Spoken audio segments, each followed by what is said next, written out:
എൻ്റെ പേര് ഗംഗ. ഞാനൊരു ബി എഡ് സ്റ്റുഡൻ്റാണ്. ഈ 2 ദിവസമായിട്ട് സോഷ്യൽ മീഡിയ യൂസ് ചെയ്യുന്നവർക്ക് അറിയായിരിക്കും, ജാതീയതയുടെ പേരിൽ നിതിൻ എന്ന് പറയുന്നൊരു സഹോദരൻ സൂയിസൈഡ് ചെയ്തു എന്നുള്ളൊരു കാര്യം. അതിനെപ്പറ്റി പല ചാനലുകളിൽ വന്ന ന്യൂസും സോഷ്യൽ മീഡിയ പ്ലാറ്റ്ഫോമുകളിൽ വന്ന ന്യൂസുകളും യൂട്യൂബ് ഇൻഫ്ലുവൻസേഴ്സ് അതിനെപ്പറ്റി പറഞ്ഞിട്ടുള്ള കാര്യങ്ങളൊക്കെ കുറച്ചൊക്കെ ഞാൻ കേട്ടു. പലരുടെയും പെർസ്പെക്റ്റീവ്സിൽ നിന്ന് എന്തൊക്കെയാണ് അവർ പറയുന്നതെന്നൊക്കെ കേട്ടു. ഇപ്പോൾ ഞാൻ പറയാവുന്നത്, അതിന് താഴെ ഈ പറയുന്ന കുറച്ച് വീഡിയോസിന് താഴെ ഒരുപാട് കമൻസ് ഞാൻ കണ്ടു.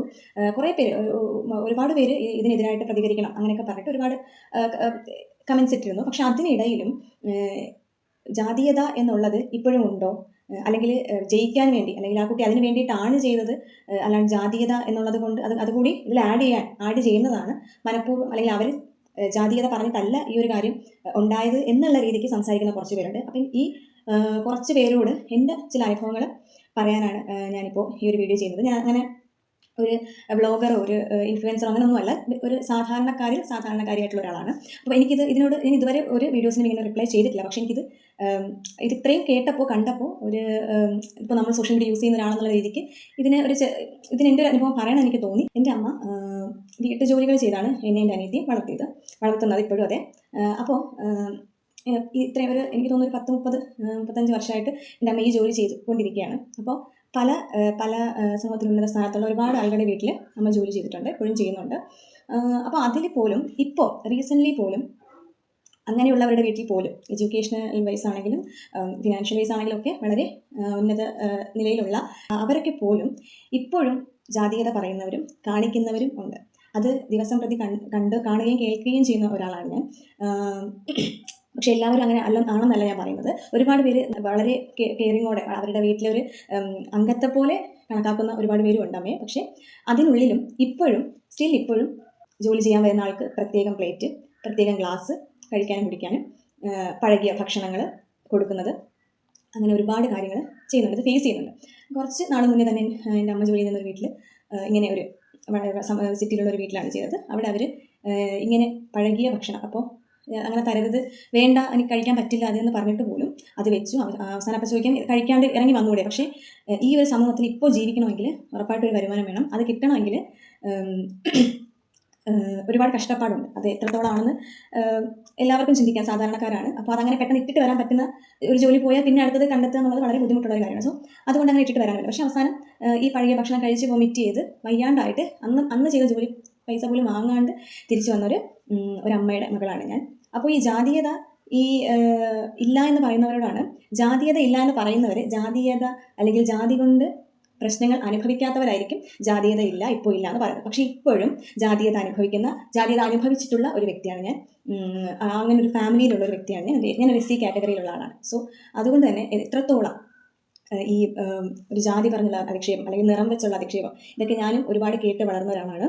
അങ്ങനെയുള്ള കാര്യങ്ങളില്ല എന്ന് പറയുന്നവർ ഒരു തവണയെങ്കിലും ഇത് അനുഭവിച്ചിട്ടുള്ളവരോട്, ഇങ്ങനെ അനുഭവിക്കാൻ ചാൻസ് ഉള്ളവരോട് ഒന്ന് ചോദിക്കാം.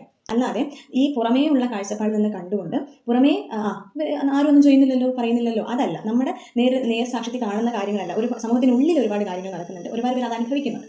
അപ്പോൾ അതിങ്ങനെ ഒരാളുടെ മരണത്തിലൂടെ മാത്രമേ ഇത് പുറത്തു വരൂ എന്നുണ്ടാവുമ്പോഴാണ് ആ പ്രശ്നം ഒരുപാട് രൂക്ഷമാകുന്നത്. ഞാനിപ്പോൾ പറഞ്ഞതിൻ്റെ ഒരു ചെറിയ എക്സ്പീരിയൻസ് ആണ്. എനിക്ക് ഓർമ്മ വെച്ച നാൾ മുതൽ ഇന്ന് വരെ ഒരുപാട് എനിക്ക് എൻ്റെ കൂട്ടത്തിലുള്ളവർ ഒരുപാട് പേര് നേരിട്ട് അനുഭവിച്ചിട്ടുള്ളത്, ഇത് കാണുകയും കേൾക്കുകയും ചെയ്തുകൊണ്ട് വളർന്ന ഒരാൾ ആയതുകൊണ്ടാണ് ഇപ്പോൾ ഞാനിതിവിടെ പറയാൻ കാരണം. അപ്പോൾ ഇങ്ങനെ ഒരു കാര്യം വന്നിട്ട് അതുപോലും കെട്ടിച്ചമയ്ക്കുന്നതാണെന്ന് പറയുന്ന കുറച്ച് ആളുകൾ കാണുമ്പോൾ വല്ലാത്തൊരു വിഷമമുണ്ട്. നമ്മുടെ ഇങ്ങനെ ഒരിക്കലും ഫുൾ ഒരു എഡ്യൂക്കേഷൻ സിസ്റ്റത്തിനെയോ നമ്മുടെ ഫുൾ കേരളത്തിനോ ഒന്നും അധിക്ഷേപിച്ച് പറയുക ഒന്നും ചെയ്യുന്നതല്ല. ബി എഡ് സ്റ്റുഡൻ്റ് എന്നുള്ള രീതിക്കും കൂടിയാണ് ഞാൻ പറയുന്നത്. ഞാനൊരു അധ്യാപികയാകാൻ പോകുന്നതാണ്. അപ്പോൾ എന്ന് ചോദിച്ചാൽ ഞാൻ അനുഭവിച്ചതൊന്നും ഞാൻ പഠിപ്പിക്കുന്ന എൻ്റെ കുട്ടികൾ അനുഭവിക്കാൻ പാടില്ല എന്നുള്ളത് കൊണ്ടാണ് പോകുന്നത്. സോ നമ്മളൊരു രാജ്യത്ത് അല്ലെങ്കിൽ ഒരു സൊസൈറ്റിയിൽ ജീവിക്കുന്ന ഒരു സിറ്റിസൺ അല്ലെങ്കിൽ ഒരു വ്യക്തി എന്നുള്ള നിലയ്ക്ക് സമൂഹത്തിനും നമ്മുടെ ചുറ്റുമുള്ളവർക്കും ചെയ്യേണ്ട അല്ലെങ്കിൽ അവരുടെ ഒപ്പം നിൽക്കേണ്ട കുറെ കാര്യങ്ങളുണ്ട്. അത് ജാതി, മതം, വർഗം, വർണ്ണം ഇതൊന്നും നോക്കാതെ എവിടെയാണോ ശരി, എവിടെയാണോ നല്ലത്, നമ്മുടെ മനസ്സിന് ഏതാണോ ശരി എന്ന് തോന്നുന്നത്, അല്ലെങ്കിൽ നമ്മളത് പറയുമ്പോൾ മറ്റൊരാൾക്ക് ഹേർട്ട്, അല്ലെങ്കിൽ നമ്മൾ ഒരു കാര്യം ചെയ്യുമ്പോൾ അത് മറ്റൊരാൾക്ക് ഹേർട്ട് ആവുന്നില്ല എന്ന് തോന്നുന്ന കാര്യങ്ങൾ മാത്രം ചെയ്യുക. എല്ലാ മനുഷ്യരുടെ ഉള്ളിലും നന്മയുണ്ടെന്ന് വിശ്വസിക്കുന്ന ഒരാളാണ് ഞാൻ. പക്ഷെ അത് എവിടെ എങ്ങനെ പ്രയോഗിക്കണമെന്ന് അറിയാത്തതാണ് പലർക്കും ഉണ്ടാകുന്ന പ്രശ്നം എനിക്ക് തോന്നുന്നു. ഇതിന് തുടച്ചു നീക്കപ്പെട്ടു എന്ന് പറയപ്പെടുന്ന ജാതീയതകളിൽ ഈ 2026 ഇങ്ങനെ ഒരു കുട്ടി അതും ഒരു അച്ഛൻ്റെ അമ്മയുടെയും കണ്ണീര് വീഴ്ത്തേണ്ടി വന്നു, അല്ലെങ്കിൽ അതും നമ്മുടെ സമൂഹം നമ്മളെ ഏറ്റവും ചേർത്ത് പിടിക്കേണ്ടവർ കാരണം ആ കുട്ടിക്ക് ജീവൻ നഷ്ടപ്പെടേണ്ടി വന്നു എന്ന് ഓർക്കുമ്പോൾ വളരെ സങ്കടമുണ്ട്. അപ്പോൾ ഉറപ്പായിട്ടും അതിന് തക്കതായ ശിക്ഷ അത് ആ കുട്ടിയുടെ ജീവന് പകരം ഒന്നും ചെയ്യാൻ പറ്റില്ല. പക്ഷേ എന്നിരുന്നാൽ കൂടിയും ഈ പറയുന്ന ആരാണോ ഇതിന് കാരണമായോ അവർക്ക് തക്കതായ ശിക്ഷ ലഭിക്കണം. പിന്നെ അതുപോലെ ഇങ്ങനെ കുറച്ച് കമൻസ് ഇടുന്നവരോടും കൂടിയാണ്, നിങ്ങൾക്കും മക്കളുണ്ട്, സഹോദരന്മാരുണ്ട്, സഹോദരികളുണ്ട്, നിങ്ങളുടെ സ്വന്തം ഒരുപാട് ആളുകളുണ്ട്, അപ്പോൾ അവർക്കാണിത് വന്നിരുന്നതെങ്കിൽ എന്നൊന്ന് ചിന്തിക്കുക. ഏതെങ്കിലും ഒരു കമൻറ്റോ എന്തെങ്കിലുമൊക്കെ ഇടുമ്പോൾ ഓപ്പോസിറ്റുള്ള ആൾക്ക് ഇത് കാണുന്നവർക്ക് എങ്ങനെയാണ്, അവർക്ക് എങ്ങനെ ഫീൽ ചെയ്യും എന്നൊക്കെ കൂടെ ഒന്ന് കൺസിഡർ ചെയ്തതിന് ശേഷം മാത്രം ഇങ്ങനെയുള്ള കമൻസും പേഴ്സ്പെക്റ്റീവ്സ്, ഓരോരുത്തരുടെ പേഴ്സ്പെക്റ്റീവ്സ് പറയാൻ ഉള്ളൊരു പ്ലാറ്റ്ഫോമാണ് ഓഫ് കോഴ്സ് സോഷ്യൽ മീഡിയ.